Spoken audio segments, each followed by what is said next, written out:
wat het zij dan stuurt, dat ze zo'n reactie achterlieten met. Zoals bij alles moet je altijd zelf blijven onderzoeken. Nou werd ik dus eigenlijk een soort van onder druk een of andere onderzoeksjournalist. Hey, wat goed als we just naar een vlog. Mijn laptop die deelt het gelukkig weer, maar mem is nog heel tijd net beter. En er is echt safvolle Bart. Volg me even op TikTok en Insta via het net te abonneren op mijn kanaal. Toch die blauwe tomkens even omhoog. En als de oude beste zegt je, dan kan je mij mee appen. De link staat in de omschrijving. Dit gebeurde eerder. Find out how many shoploggers are active in the Netherlands. How much turnover do these brands and retailers generate each year? Dat zijn toch super vage vragen? Post your answer on your TikTok account. And tag us. Ik heb nou ongeveer een antwoord op hoeveel shoploggers er in Nederland actief binnen. Voor wie zij reclame maatje. Hoeveel omzetten deze merken per jaar hebben. En ergens snap ik dus nou ook wel dat die klootzak van een hacker mij deze vraag gesteld had. Een of andere Linda reageert onder al zijn foto's. En dan ik nog, check je DM. Waar is Linda? Linda? Ja, van Insta. Nou, geen idee. Het had gewoon allemaal maar ook wat te krijgen. En dan maar wacht.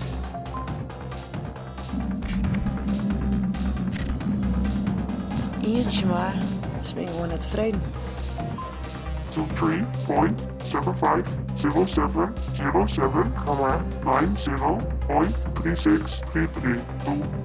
Oh, ik hoop echt dat Anton weet wat deze getal budget. Waarom neemt hij dat op? Hij is gewoon online. Als Toby zet dit budget, dit het alsjeblieft niet in de comments.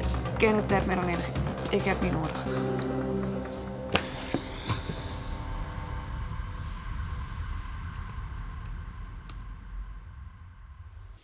Verleden week kreeg ik een opdracht van een hacker waar ik helemaal niks van snapte. Dus ik had hem vregen om hulp. En je hebben echt massaal gereageerd. Dus dankjewel daarvoor.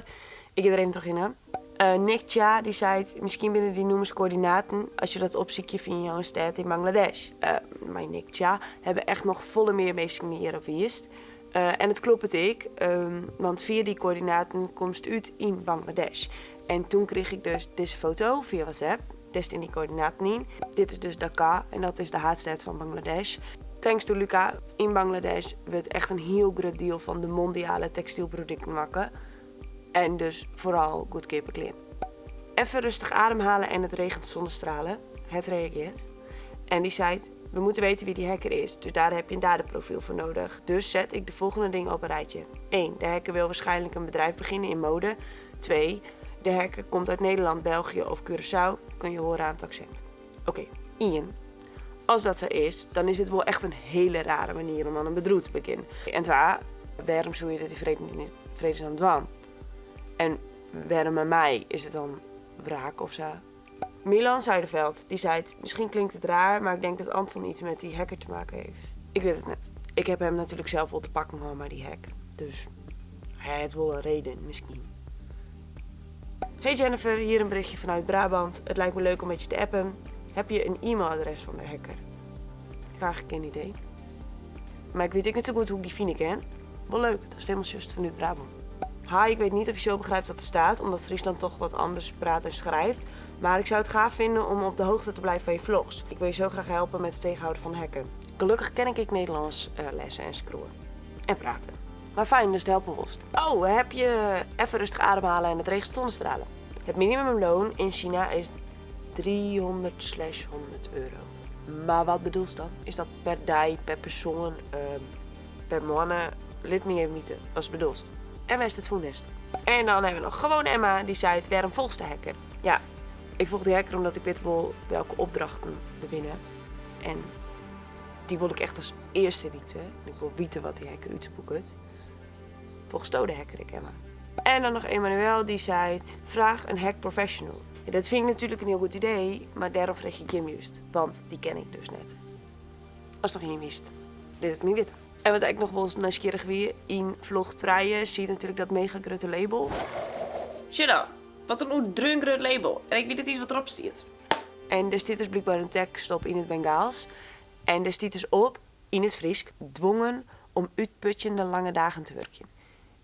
En dat is toch bizar, hoe dat dan nou allebei weer samenkomt. Het is dus blijkbaar net dat het voor niks bart op deze wijze. Dus ja, Dat wil ik nog even zussen. Als zeg je mist, dan mij eens met me appen. Klik dan even op de link onderin de omschrijving. En dan stuur ik even via WhatsApp links naar artikels die er ook in. I take my camera and I suddenly felt, am I in a war zone? I was hearing the scream from the rubble, someone saying, chop off my leg and pull me out. I stopped shooting. I was trying to help. Around 7:30, 2 volunteer workers called me and showed me 2 dead bodies under the rubble. I saw the bodies kind of huddle each other, holding each other to survive. I started shooting again. I felt like these images should be the voice of these people who died. No one knows their story, how they survive making these clothes for first world country. I see the brand names all the time. The tags remind me the tags I've seen in Rana Plaza collapse.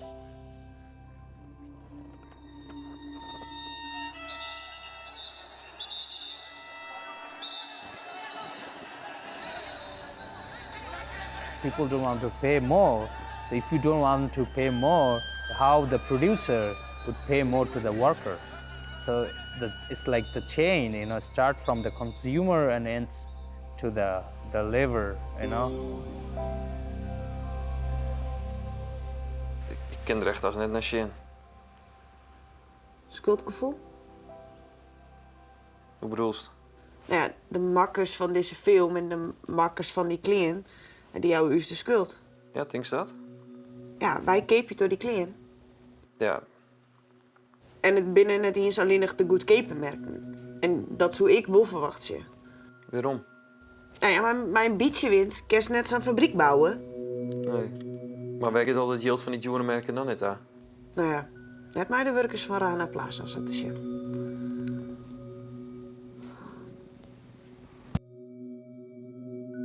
Still a lot of people are missing. They didn't find their bodies. Somebody lost 2 daughters, 2 sons, husband, wife, both. Who will take their responsibility? Echt, die beelden van Rana Plaza, die spoek je me met rollen. Al die jongens en famkes onder die bultmachine. Sommige jongens en famkes die ben gewoon nog jonger dan dat ik ben.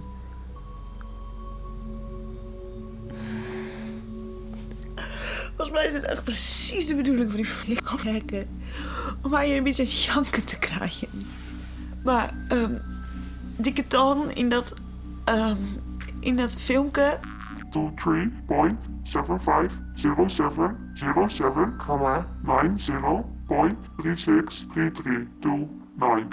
Dat waren dus de coördinaten van echt een mega grote textielfabriek in Bangladesh. En die is toen helemaal instorten en er ben gewoon, meer dan 1000 mensen dichtgegaan en meer dan 2000 mensen ben daar verwoenen rekken.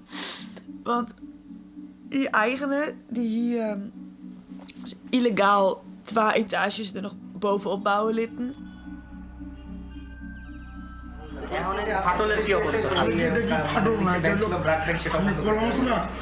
Plaster দেখলাম ইঞ্জিনিয়ার দেখছে যে এগুলো ফাটল ধরে নাই না ঝুঁকিপূর্ণ না। Dat is toch bizar? কারণ এত দিন তো আতঙ্কই ছিলাম না, এখন বর্তমানে আতঙ্কই আছি। আগামীকাল থেকে আমরা ডিউটি করব কিভাবে, আমাদের একটা জীবনের রিস্ক আছে না। En die werkers die kregen dus gewoon als niks betalen. Nou, net eens 20 cent in toeren. Als ze zo weinig betalen krijgen, dat is gewoon absurd. Dat is gewoon haast slavernij. আতঙ্কে থাকবো না, এমন একটা দুর্ঘটনা, এটা তো আমাদের ভয়েরই কথা। On April 24, 2013, in Safar, a sub-district of Dhaka in Bangladesh, an 8-story building called Rana Plaza collapsed. The collapse killed 1,134 people and injured almost 2,500 people. The workers of Rana Plaza earned an average of 20 cents an hour. Primark en Mango were clothing manufacturers who had their clothes made there. Hopelijk krijg ik echt snel reactie. Fingers crossed. Ik toch trouwens nog... Zou die hacker misschien nu Bangladesh komen? Want waarom zou die oors het verhaal maar met dealen willen? Volgens mij trouwens al op TikTok en Insta. Toch dat toch nog even. En als het allerbeste zegt je, dan kan je mij mee appen.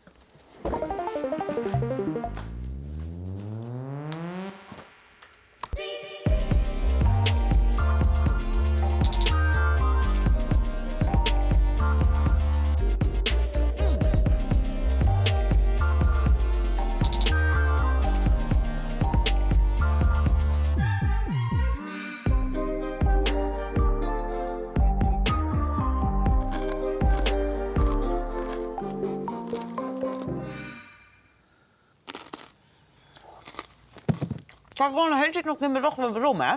Mijn antwoord zal toch wel goed wezen. Want ik weet zeker dat ik die coördinaten gecheckt heb. Dus in mijn research naar de goede antwoorden had ik een interessante site voor. Schonekleren.nl heet het. Check hoor zelf die site maar even.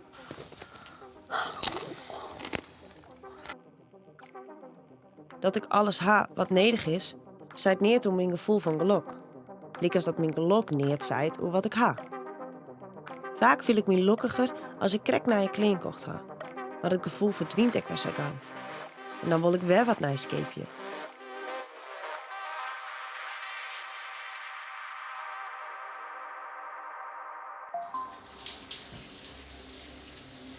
Ik denk dat ik weer een bericht heb.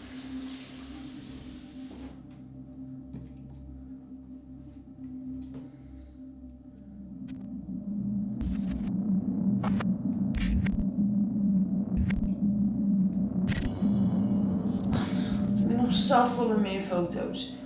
En als het op dit tempo teruggaat, dan wordt het nog een eeuwigheid voordat ze alle gefot binnen. En waar naar je opdracht? How big is the responsibility of influencers on the success of fashion change and retailers that exploit children? Post your answer on your TikTok account and tag us. Hoe weet ik nou hoeveel invloed influencers in Nederland hebben?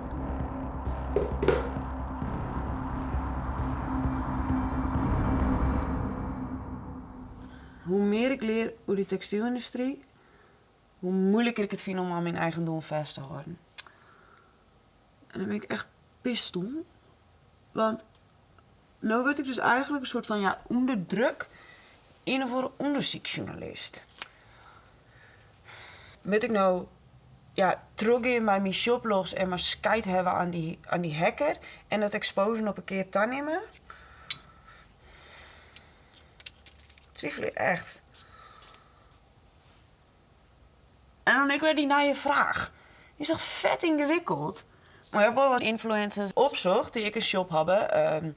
Dylan Hagens, Nienke Plas, Van Louise en zo Knol onder die. En ik heb hen dus gewoon eens maar een mailtje gestuurd om alleen nog maar te vragen waar ze hun kleren bij had en waar ze makken had. En dan krijg ik dus dan gewoon dus geen reactie op. Of ik krijg een reactie waarvan ik denk, dit loopt echt net. Zo dan. De badjassen worden gemaakt in Turkije en hebben zeker niet te maken met kinderarbeid. Groet. Hoi Team Plas. Wat fijn om te horen dat het niks met kinderarbeid te maken heeft. Waar staat de fabriek in Turkije precies? En hoe heet die? Groetjes, Jennifer. En daarna, bloodstil. Ja, ik wist dat ik mijn vraag gewoon te direct gesteld heb. Dat ze daarom geen antwoordje aan wilden. Maar hier kan ik in ieder geval niks mee. Yo, mijn Anton. Ja, ik ben er even net. Waarschijnlijk door een potje Fortnite. En liet ons maar een brugje achter naar de piep. Of naar de toon. Hij is dus wel gewoon online, hè?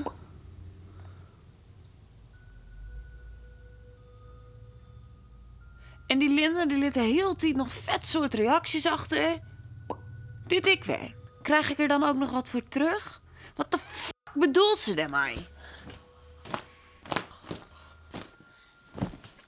Wat Het zei dan Stuart dat ze zo'n reactie achterliet hem het. Is toch f***ing vaag?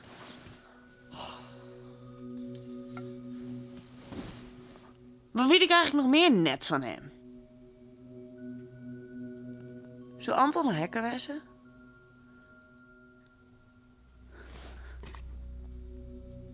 Kan ik hem eigenlijk wel vertrouwen? Het is inderdaad wel heel erg heftig, die hack. Maar die vragen zijn wel, echt wel goed. Ja, en daarom wou ik ook even bellen, want de meest recente vraag is... hoe groot is de invloed van influencers op het succes van modeketens en winkels die kinderen uitbuiten?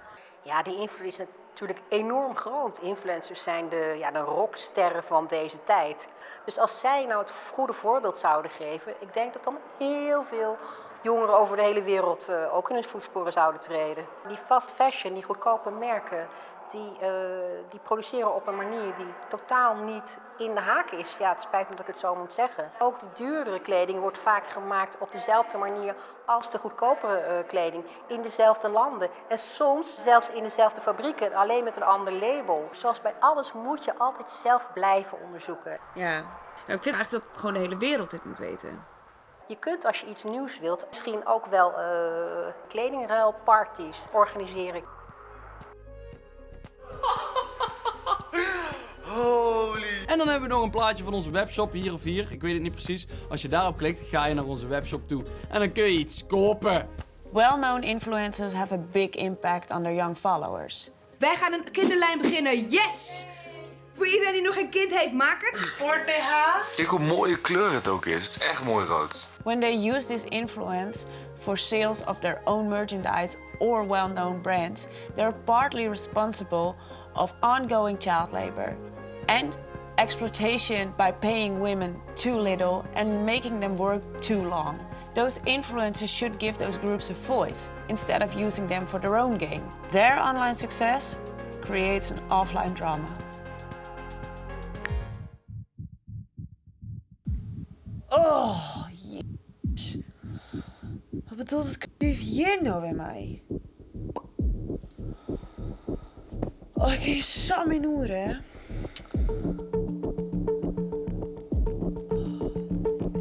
Ik krijg zo.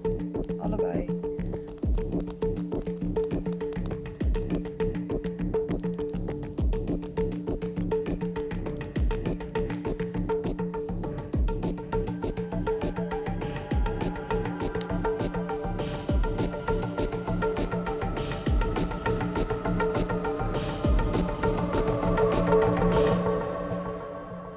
Ken ik dit echt wel?